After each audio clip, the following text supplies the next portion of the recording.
After his impressive win at UFC 296, I think we could see Shavkat Rakhmonov hold UFC welterweight gold next year. Of course, Shavkat submitting Stephen Thompson in the second round at UFC 296, one of the bright spots of that card. I know there's a lot of disappointment on that event, but Shavkat coming through. And look, he did what he was supposed to do. I'm not going to sit here and pretend like this was some crazy result, but it was impressive. You know, he was a minus 650 favorite going in. But Shavkat remaining undefeated, the Nomad, 18-0 now. I think I said 17 there, but yes, 18-0 now. Very, very, very impressive. First fighter to submit Stephen Wonderboy Thompson in his career.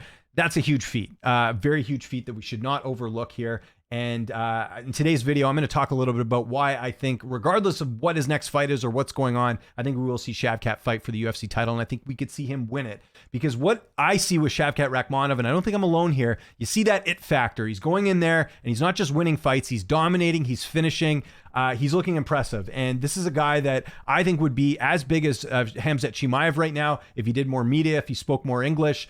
This guy's an absolute killer, and he's been silently taking guys out in the welterweight division bit by bit. But let's first start talking a bit about the run that Shavkat's been on, right? He's never gone the distance in his career. Every single one of his wins has been by stoppage, whether it's submission or knockout. And that to me in itself is very impressive. You're not just seeing him as like, oh, he's a knockout artist, or, oh, he's just a ground guy. He's got almost the same amount of wins in both categories. And the key thing here is I mentioned Thompson being the first guy to submit him. He's actually only the second guy to second fighter in UFC history to finish Stephen Thompson. The only other time Thompson got finished in a fight, and I've talked about this before, and maybe you're tired of the stat here, but the only other time he's been finished was against Anthony Pettis in 2019. And let's call it like it is. That was a bit of a fluke, right? Like, that's not typical for Thompson. Thompson's been knocked down before. Woodley knocked him down in their first fight. He's fought guys like Masvidal that have knockout power, Luque. So for Shavkat to finish him, I think is a big, big statement there. And granted, the Thompson that fought those other guys that I just mentioned, Luque and Masvidal, you're getting an older Thompson for sure. So, but saying that as well, he did finish him, and that looks impressive. The fight before that, he fights Jeff Neal, who misses weight, and he finishes Jeff Neal. Only fighter to ever finish Jeff Neal in the octagon. Extremely impressive. If you think of who Jeff Neal's fought, very, very good win from there. Submitted Neil Magny. I know Neil Magny, if you look at his resume, a lot of his losses are by submission. In fact, 55% of his losses are by sub. That's the most in his career. But still, he dominated that fight too. So, and then all these other names, again, not like household names or whatever, but I think there was an issue in terms of just keeping Shavkat active. That's why he had to fight these names. But now we're getting to the point now where it's like, what more does this guy need to do? Because that's the thing. I often hear people throw around the word future champion and all this, but they never look at the opposition.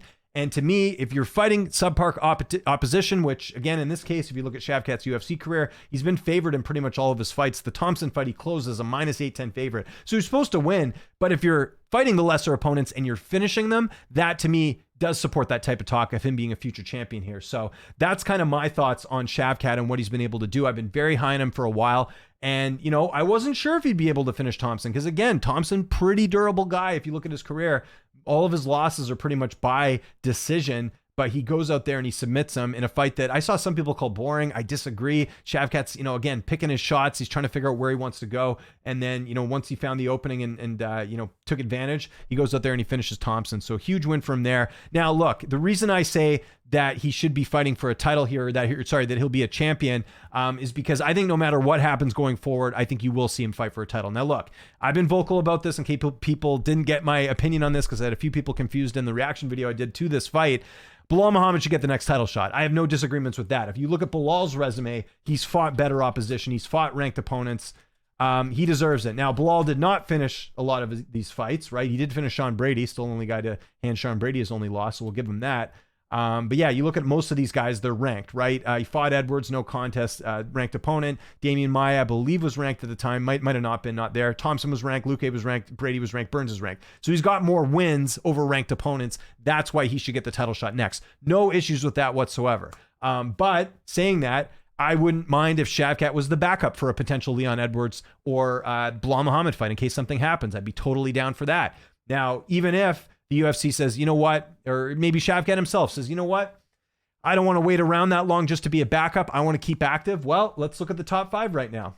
A lot of these guys are booked up. I've always said this before. I think the Usman fight makes a ton of sense. Now, whether Kamaru wants to stay at 185 or move down, that's for him to decide, I suppose. I don't think he would come back to 170 to fight Shavkat. And I know they trained together, obviously, at Kill Cliff. So there's a lot of hurdles to make that fight happen. But I think that makes a ton of sense. Usman has a pretty close fight with Leon Edwards in their rematch, or in their trilogy, I should say.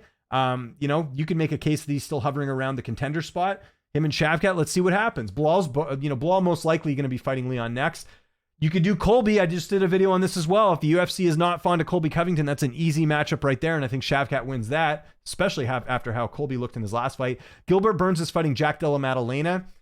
You could maybe get him to fight the winner, but I think that's, again, just waiting too long. And I really don't even think that he should be fighting someone like that. And he'll never fight Gilbert Burns, I'm almost positive, unless it was for a title, because they do train a lot together. So that one's a bit different. And he just beat Thompson. So really, we should only be looking up here. And again, I think Usman, there's going to be some complications there. I don't think Colby wants to fight him. Maybe he has to. We'll see what happens. And I think Bilal gets the next shot. So let's say these fights do come to fruition. I think he beats Usman. I think he beats Covington.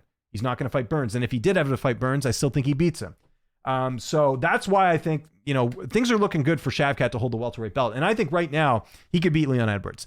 Would it be a one-sided fight? No, it would be competitive, but I think Shavkat has the tools to do it, because what we're seeing from him is a guy that has finishing ability, and that's dangerous for anyone, and not just in one particular area. Like I said, he's got knockouts, he's got submissions, he's good everywhere. He trains with great wrestlers. It doesn't seem like wrestling is as much of an issue for him either. So that's why I think we are going to see Shavkat Rakhmonov hold UFC gold next year, and I think it's entirely possible, regardless of if he has to fight someone next or if he does end up getting this. And that's the other thing too I should mention. Like, it's not to say that he won't get the next title shot. Now, I don't agree with that, but the UFC did not give Bilal Muhammad that title shot when it seemed pretty obvious that he was going to, and he did the UFC a favor. By the way, Bilal Muhammad does a favor for the UFC, fights Gilbert Burns, and the UFC is just like, yeah, we're going to give it to Colby. He's been sitting out for a year and a bit, but we're going to give it to him, right? So there's nothing set in stone that they won't just do that again and maybe go with Shavkat, because he actually finished Wonderboy. That's the common opponent they have. Bilal gets a decision over Thompson.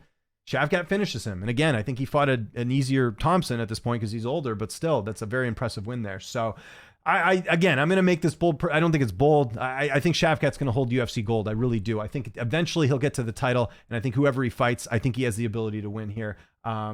So that's basically what I wanted to say here, because a lot of people I've seen say Bilal should get the next shot. Totally agree with that. But I think there's a couple different things you can do with Shavkat, whether he's the backup, whether he, fights someone else. Like, I think whoever he fights next that's in that top 5 or even below that, he beats them. And then, I just think, no matter what's going to happen, we're going to see him eventually fighting for gold here. And I think that's what's going to be pretty interesting. So I want to know what you guys think in the comment section below. What do you think should be next for Shavkat Rakhmonov? Are you like me? Do you think he should get to be fighting for the title after Bilal and Leon? I think that makes a lot of sense. I wouldn't mind him sitting out. Work on your skills. Be the backup for the fight. Sit on the sidelines. Or if they can convince Usman to fight him, I think that's a great fight. I already did a video on this a couple months ago. I think that totally makes sense, him and Usman. If Usman wins, hey, Shavkat wasn't ready to get the title shot, and if Usman wins, then, hey, there's a case there. He could, get right back in the saddle for fighting for a title. Because remember, Usman lost at 185. He didn't lose at 170, so that shouldn't affect the standings there. So anyways, let me know in the comments what you think of this, what you think of Shavkat, what you think of his fight on Saturday, and where he should be going forward. Follow me on Twitter, TikTok, Instagram, @LynchOnSports. I'm James Lynch. Thanks so much for watching, and I'll see you next time.